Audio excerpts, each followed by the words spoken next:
Welcome back, everybody, to the I'm Jerry, Da Bears pod. And we're going to be talking about Caleb Williams today, as usual. But we're going to be talking about a lot of other things going on at the Combine as far as prospects for the Bears and who I thought the biggest winners and losers of the Combine are. So stay tuned. We'll talk about the Caleb Williams stuff later and go through the Combine stuff first. But don't forget to like, comment, subscribe. I'm trying to hit 100 subscribers. We're at 77. Slowly getting there. Let's get to 100, though. I would like to get to 100. We just started March. How about by the end of March? I'd love to get to 100, so help me out. I really appreciate it. But let's get into it. So I think one of the biggest winners for me was Braden Fisk out of Florida State. He really surprised me. The 4.78 40. He also led in most other categories as far as the combine goes with the shuttle and whatnot. But the 4.78 40 at 6'4", almost 300 pounds is unreal. We remember last year Kalijah Cansey ran, I believe it was a 4.68, which everybody freaked out that an interior defensive lineman ran that. But he was also very undersized. I believe he was only like 6'2", 270 or so. So he's much smaller.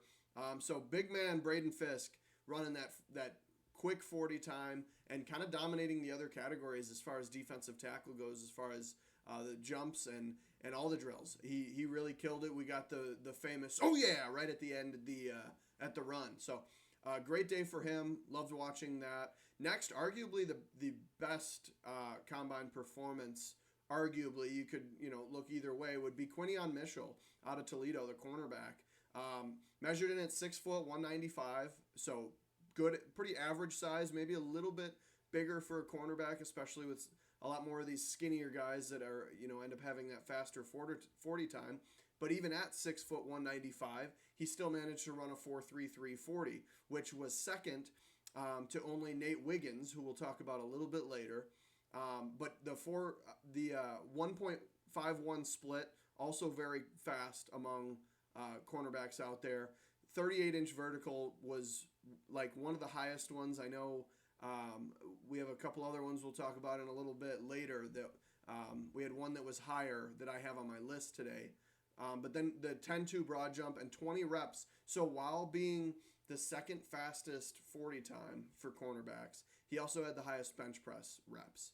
So very impressive day for Quinion Mitchell. Definitely improved his draft stock, and we'll see what happens as far as going into the draft. We have another Mitchell next, though. Adonai Mitchell, wide receiver out of Texas, at 6'4", 196, a little skinny for being 6'4", runs a 4.34, which is huge. And if you like playing Madden, he is going to be great in Madden. He'll probably have like 90, 94, 95 speed at 6'4". So Madden, great choice, and I think he'll be a good choice for for the NFL as well. But definitely improved his draft stock with having that. Still a little skinny, I think, for his size, but you can make that work. Kind of reminds me of DJ Chark a little bit if you had to compare him to somebody. Next, we have another huge winner, Jared Verse. Jared Verse, 6'4.5", 254, only 33.5 inch arms, which is actually decent size, but not as much as the next guy we'll talk about. But Jared Verse has been my favorite for the Bears, especially because of his strength.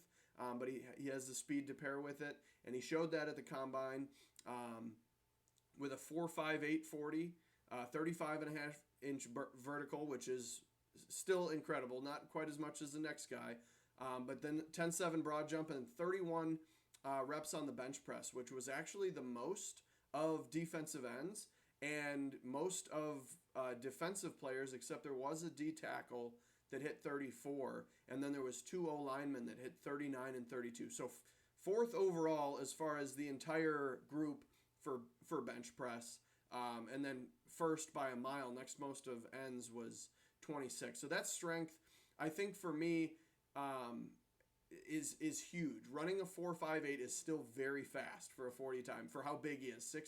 6'4.5", 254. 4.58 in the 31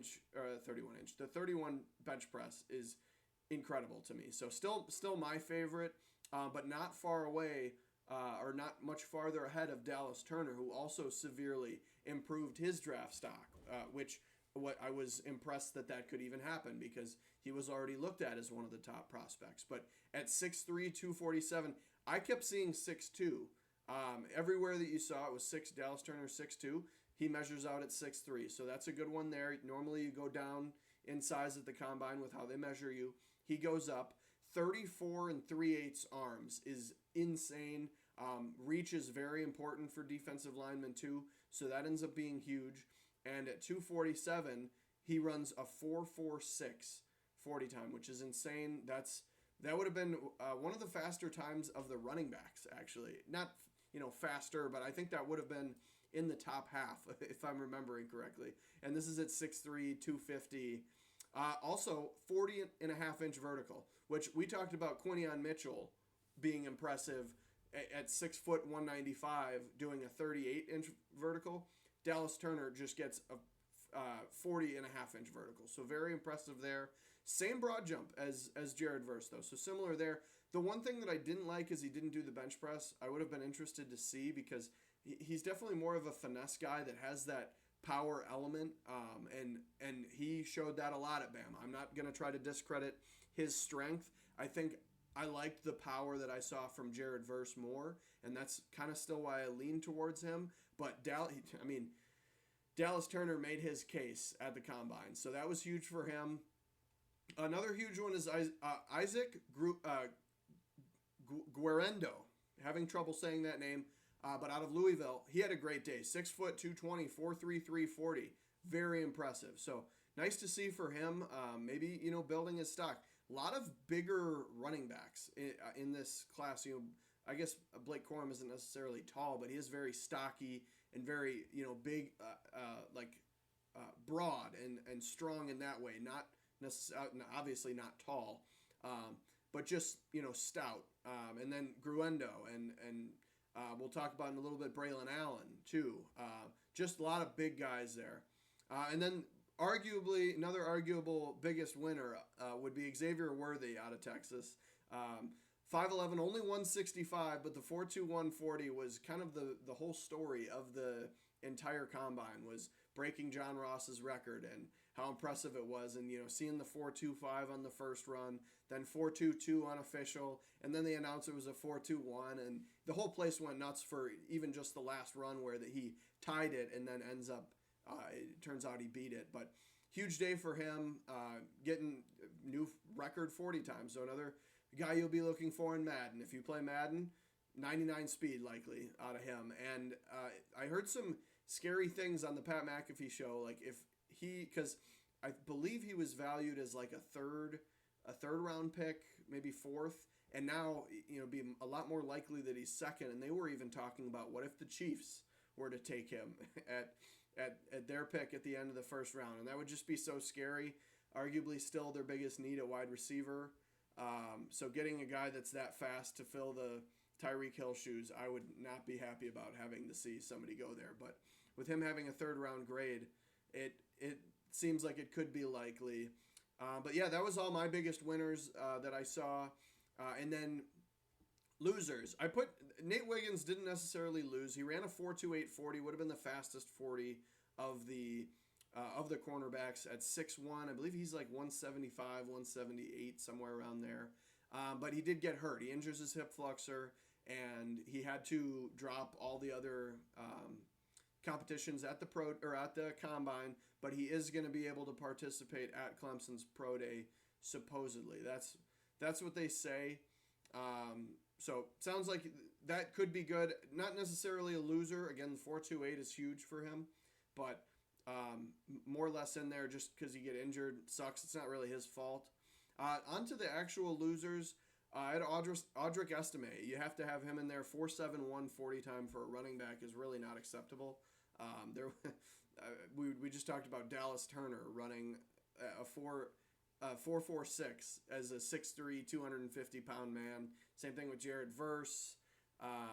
We talked about Isaac Gruendo, who runs, he's 6 foot 220, and he runs a 4.33. So 4.71 is just significantly worse. And then even Braden Fisk at 6'4", 300 pounds, the defensive tackle, ran a 4.78. So Audric Estime, I kind of liked him. A couple things that I saw at Notre Dame, obviously they had a good offensive line. But definitely a loser there. And then I had to put on my guy, Braylon Allen, onto this losers list just because I was disappointed that he didn't run the 40. He comes out there and he's all jacked and kind of showing off how big and strong he is. And I was also underwhelmed that he measured at 6'1", because I know a lot of time, like, I remember seeing videos his freshman year at Wisconsin where they're like, this 6'3", 250-pound running back is the next Derrick Henry. And then he measures at 6'1", 235, doesn't do the 40, which I really think he needed to do to help his draft stock, because if he would have even just ran in the 4.5s, or it seemed like he could have ran in the 4.4s, he probably moves way up in the draft. But he doesn't do it. He also does do the bench press, but then is behind Blake Corum. So obviously Blake Corum's got the shorter arm, so I guess he doesn't have to push the weight as far. But he only got, I say only 26. That would have been second for defensive end, so not that that's bad, but I think he would have really helped his pro day if he would have shown off those skills, and could have moved his way up to one of the top running backs taken. But instead he doesn't, and that hurt it for me. Also, have to throw in there, especially being a Bears page, for all the fans that want to trade back and take Marvin Harrison Jr., he didn't show up at all. So there was speculation, with Caleb Williams not throwing. And I do understand why some Bears fans would be disappointed that he wasn't throwing and participating in any of the events. I don't know what you would want Caleb Williams to do to improve his stock at an event like this, and show, what more he can do. Would have been cool, because as you see people sit out, you definitely start to lose interest. And for years to come, well, he didn't do it, so I don't have to do it. And you'll start getting that, which definitely worries me.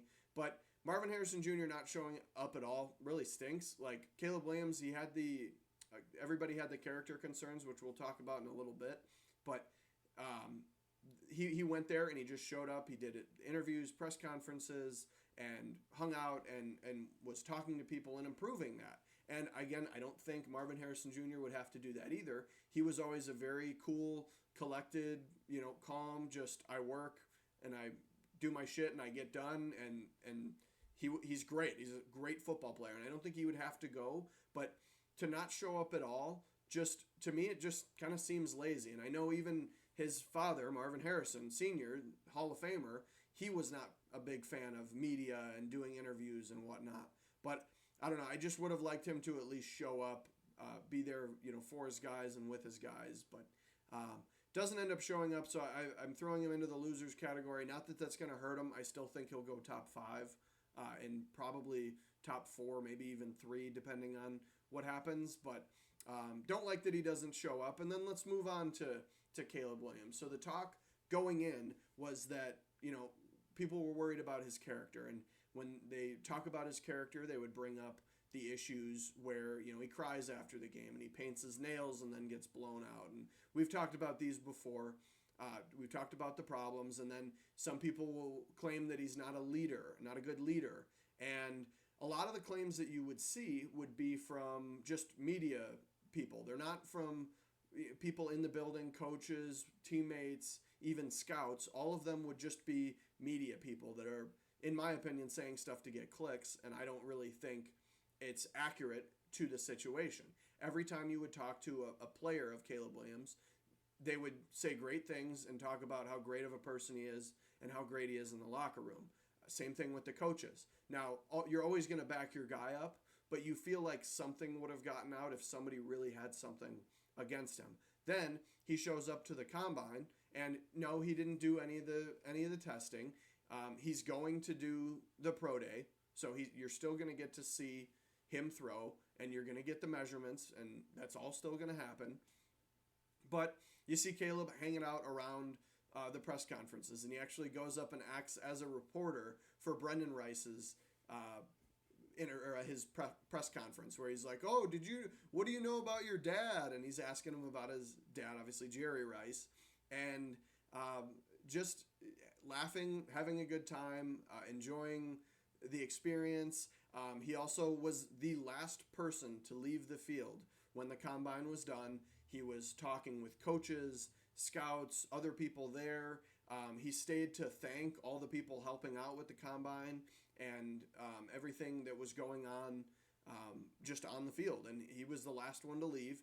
And he also handled his interview very well with all the questions. He gave, quick, seemed like well thought through answers.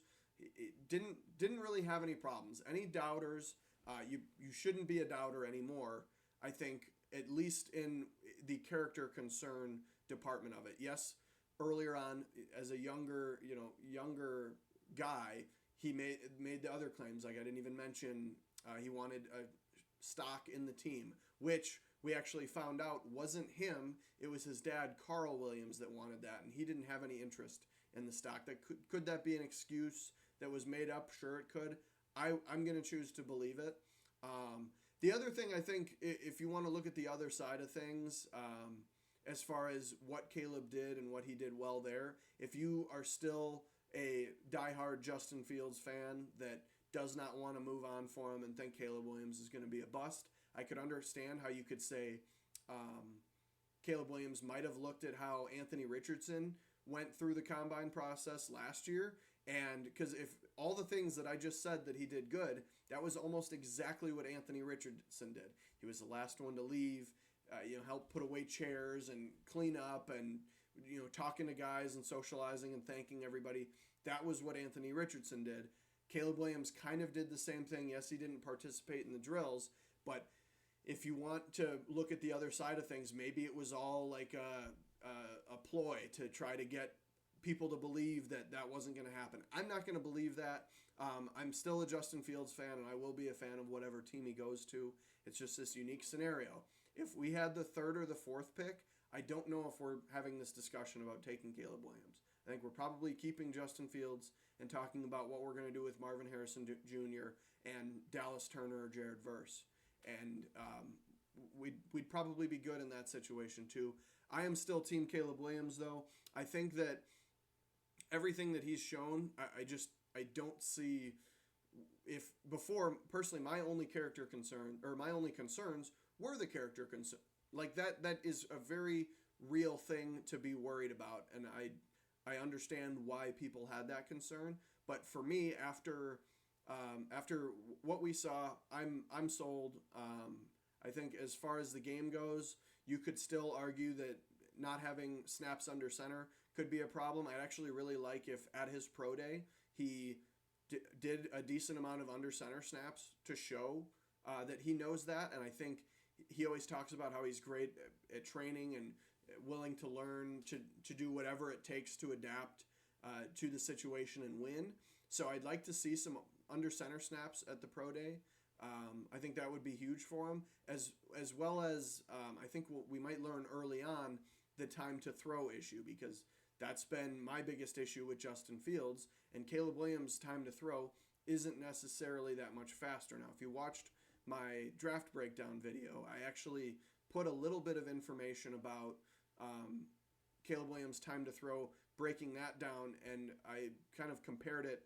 I didn't mention it much in that video, but in my mind, I compared it to Justin Fields, because if you look at their time to throw, it's almost identical through the years as far as Caleb Williams and Justin Fields. Caleb Williams' last 3 years in college versus Justin Fields' 3 years in the NFL.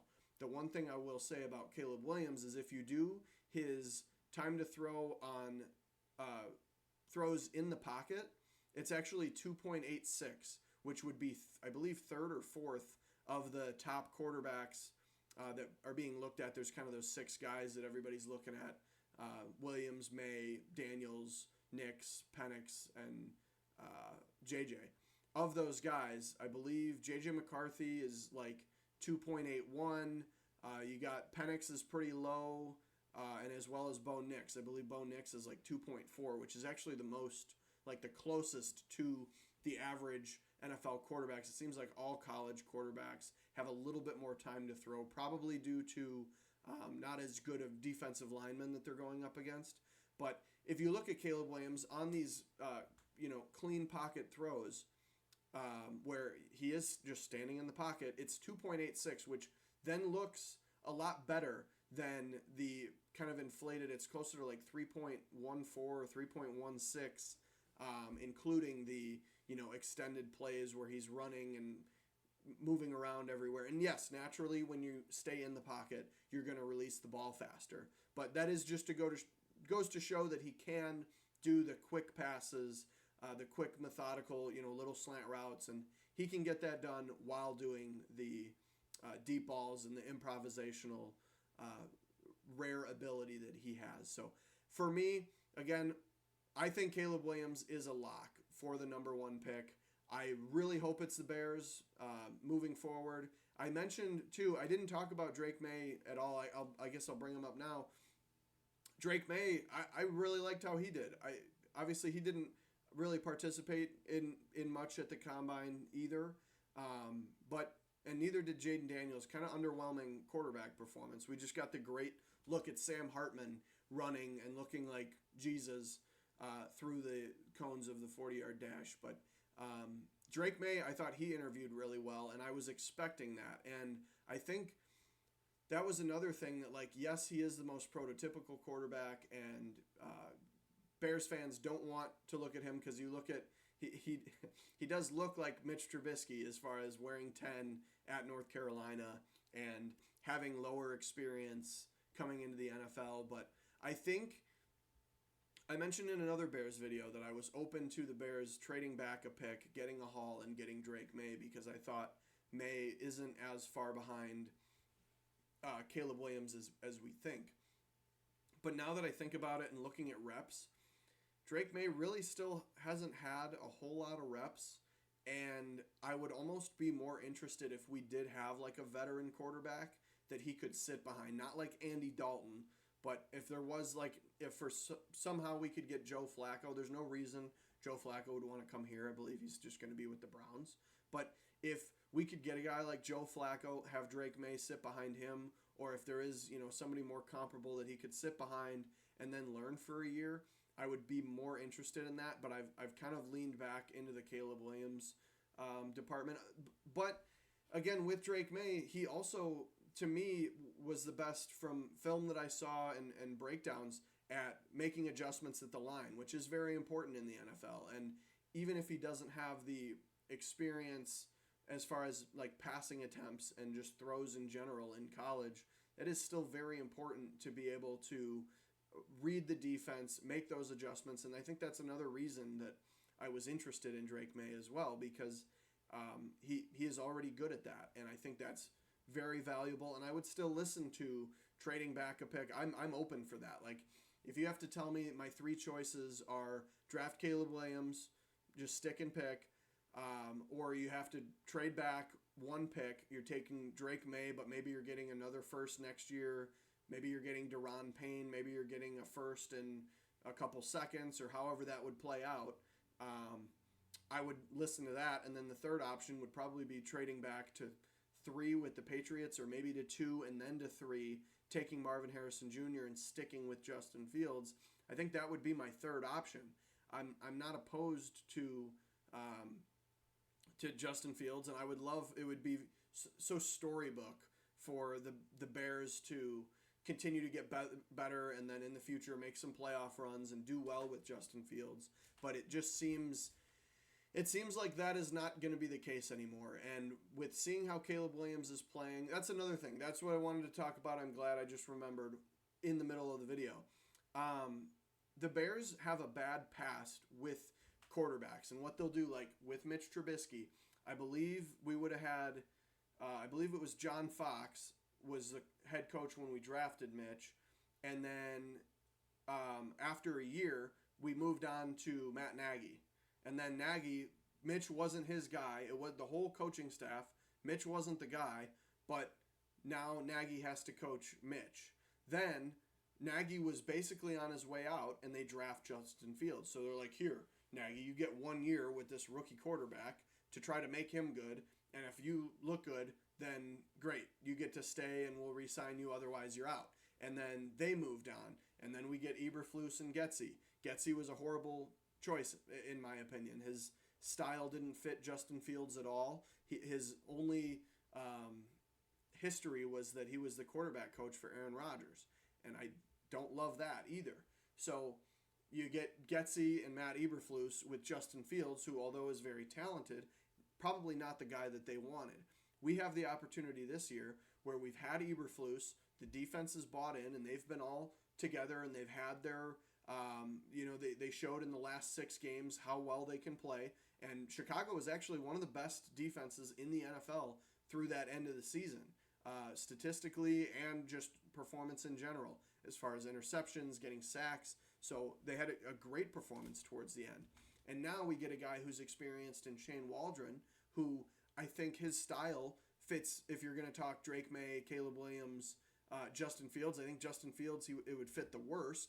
I think you could make an argument Caleb Williams and Drake May are pretty close, but you get a guy, Shane Waldron, who has experience reviving a quarterback career like Geno Smith. He's been behind many legendary coaches in Sean McVay, Shanahan, Pete Carroll, and had success with the quarterbacks. So you get a guy like that is now the offensive coordinator, and we have the opportunity. Yes, you could stick with Fields, but remember, you're kind of doing the same thing that we've been doing, where the offensive coordinator / play caller, whatever you want to call it, is coming in, and they're just getting the guy that's there. We have the first pick. We can get Caleb Williams. We can give Shane Waldron an opportunity to grow with Caleb Williams and get the offense on the same page to become a great offense. We've got most of the offensive line figured out. Obviously, we need to figure out center. You could argue we can make an upgrade at guard. I don't think Nate Davis really got a fair shot last year with having family member pass and getting injured, and it made it very difficult in the season for him. So I'd like to see a whole season together, and even with a better center. My favorite's still Tyler Biadasz if we're getting a free agent, or JPJ if we're drafting one. I don't know how we get him. You probably have to get Cedric Van Pran if you're not getting him. But my favorite's still Tyler Biadasz. I think if you get a guy like him, or if it's JPJ or whoever it is, I think if you get a center in there, naturally that's going to help the guards out. I think the tackles are good enough. You could try to make a case with me for taking Joe Alt or Olu Fashanu, but I think Joe Alt would be the pick if you're taking one. But I think edge rusher or wide receiver is a bigger need, and there's going to be it has to be a good one available with where we pick. So with our 9th pick. So I believe that drafting a quarterback with the OC, giving them they're going to have at least 3 years where Shane Waldron and Caleb Williams are together. DJ Moore is locked in. Cole Kmet is locked in. You're probably going to draft one of these guys. Mooney's probably gone, but you might draft a guy. I didn't talk about him much here because he didn't test, but Brendan Rice. Brendan Rice is my favorite for the Bears to take. Obviously, like Rome Odunze, if we can get him at 9, would be the better prospect.